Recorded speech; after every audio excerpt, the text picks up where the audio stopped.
Magandang araw po mga kapuntos, at sa araw na ito po meron po akong tampok na video para sa inyo at sana ay magustuhan ninyo.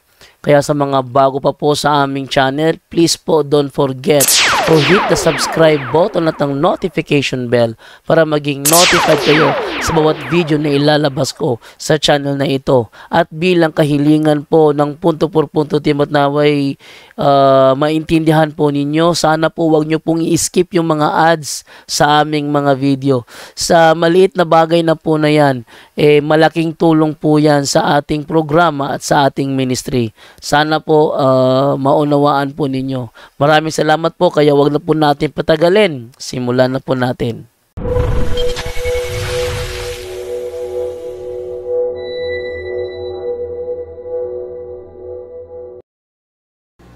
Okay mga kapatid, magandang gabi po sa inyo.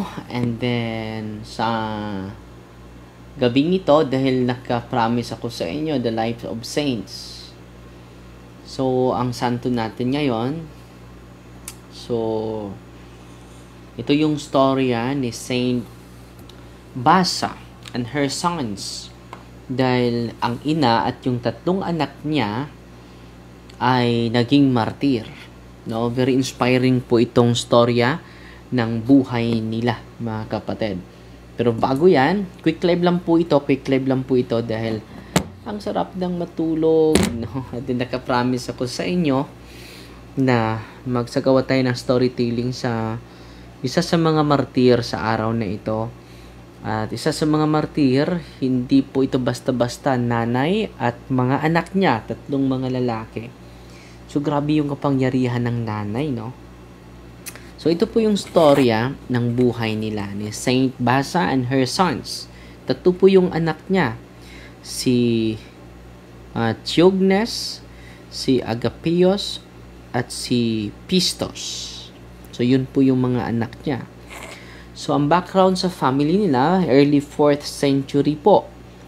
Reign of Maximian Galerius. Ito yung emperador sa Roma. Saint Basa lived in Edessa in Macedonia or Mesopotamia and was married to Valerius, a pagan priest. So yung kanyang mister ay isang pagano na pari. Despite her husband's belief, she secretly practiced Christianity and faithfully raised their three sons, Theognes, Agapios, and Pistos as Christians. So, anong ginawa niya? Sikrito lang na pinalaki niya yung tatlong anak niya. At yung asawa niya ay pari sa isang pagano na simbahan. Ito po yun, betrayal and martyrdom of her sons. During a time of Christian persecution, circa 305 to 311 AD, Valerius betrayed his family to the governor because of their faith. So, grabe yung betrayal ng kanilang tatay. Dahil hindi na sila sumunod sa kanya, so, sinusumbong niya na ito sa kanilang gobernador. Theognes, one of his sons, was tortured with iron claws and then beheaded. So, grabe, no? Yung torture ng mga anak niya, no? So, ano ba itong iron claws, mga kapatid? To tear off skin, rip open muscles, cause extreme pain and bleeding, often used repeatedly, sometimes over hours or days, especially against those who refuse to renounce their faith. Iron hooks and iron combs. Grabe, no? And then, pinugutan ng ulo yung isa sa mga anak nila, si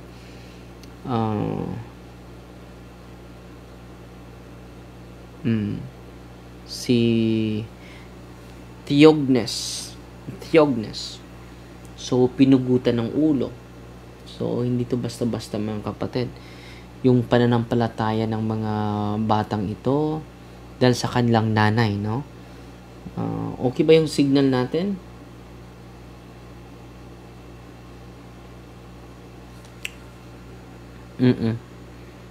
Okay.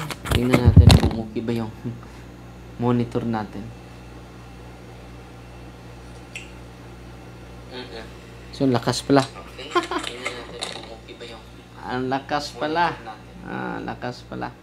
So, patuloy tayo. Pangalawa na anak niya, si Agapeos, had his skin flayed from head to chest, but remained silent in suffering.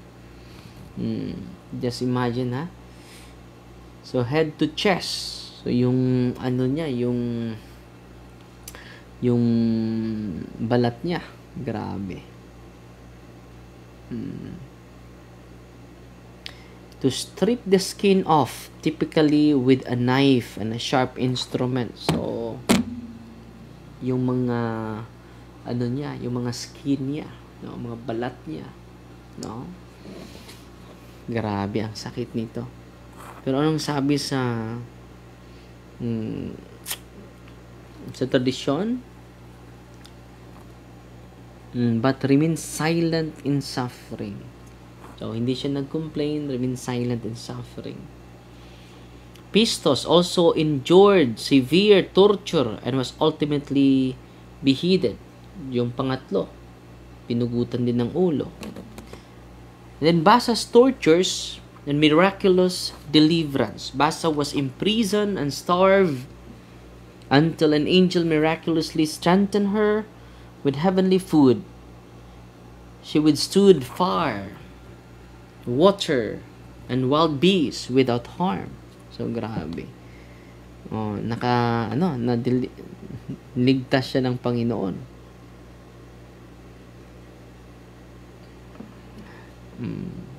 Grabe itong tapang ng mga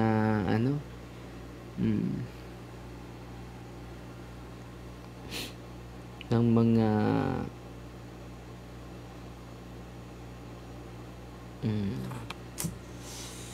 so nung ginagawa nila, Saint Basa was thrown into a whirlpool, a violent and deadly vortex in the sea. Instead of drowning, she was preserved by divine intervention. Hindi siya nadunod. 3 radiant young men appeared in the waters, identified in Christian tradition as her martyrs' sons, Theognis, Agapeos, and Pistos. These heavenly figures rescued their mother from the whirlpool and guided her safely to the shore. This moment is not just a dramatic rescue, it's deeply symbolic. The whirlpool represents death, chaos, and the enemy's final attempt to destroy her. Her rescue by her sons reveal heaven's vindication, the power of resurrection, and the eternal bond of faith. She was brought to the island of Alona, hindi Alona sa Panglao, no? Near Cyzicus, where she was again persecuted and ultimately beheaded, completing her martyrdom.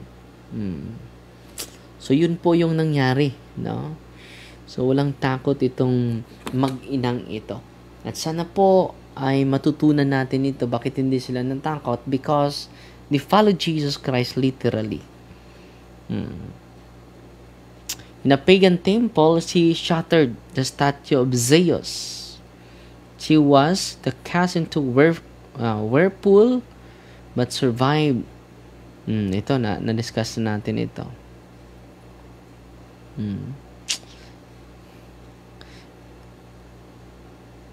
So, pinugutan siya ng ulo. So, ang legacy and veneration niya, by around 450 AD, a church in her honor was already established in Chalcedon. And even Orthodox Church commemorates Saint Basa and her sons on August 21. Ngayon po ito. So, ano po yung mga makikita natin ni Saint Basa? Secret Christian, Mother of Martyrs, endured miraculously miraculous deliverance, and later beheaded. Elder son, tortured with iron claws, then beheaded. Middle son, flayed alive. Grabe, no?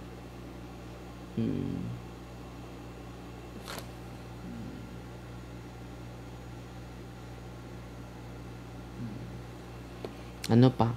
Middle son, no? Youngest son, tortured and beheaded, rescued by regent figures. So, yan po yung summary. So, merong saying si Saint Agapeus. Agapeus yung isa sa mga anak niya.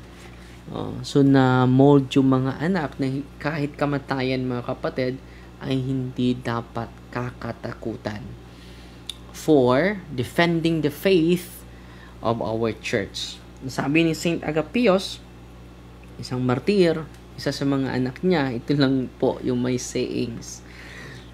There is nothing sweeter than to suffer for Christ. Ang ganda, no? There is nothing sweeter than to suffer for Christ. So, wala nang pinaka maganda when we offer ourselves to Jesus Christ. Okay, yan lang po muna ha. Quick live lang po tayo. Ang sarap na po matulog. At wag po kayong matutulog without praying the Holy Rosary po. Amen. At nanood sa atin si Ami Dacuba na Elga. Walang humpay na star senders natin. At si Sister Imper. Sumayong gabi, Father.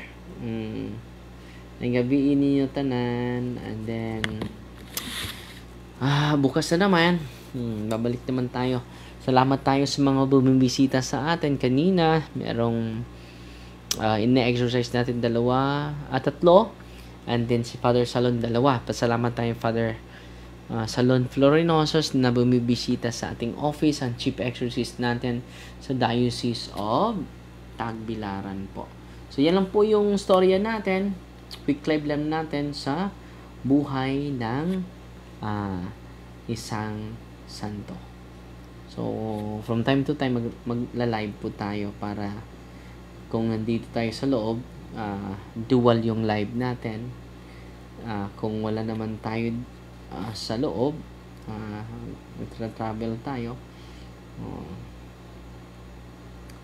ay masishare natin ang mga katotohanan sa ating pananampalataya. Si Ruel Carail, magpapalang magandang gabi sa inyo, Father Darwin. So, yan lang po muna ha. At Fighting Maria, tatak safety with a humble heart. In the name of the Father, and of the Son, and of the Holy Spirit. Amen. Our Father, who art in heaven, hallowed be the name, the kingdom come, the will be done on earth as it is in heaven. Give us this day daily bread, and forgive us our trespasses, as we forgive those who trespass against us. And lead us not into temptation, but deliver us from evil. Amen. Hail Mary, full of grace, the Lord is with you. Blessed are you among women, and blessed is the fruit of the womb, Jesus. Holy Mary, Mother of God, pray for us sinners, now at the hour of our death. Amen. In the name of the Father, and of the Son, and of the Holy Spirit. Amen. So, Fighting Maria, tatak safety with a humble heart po. God bless.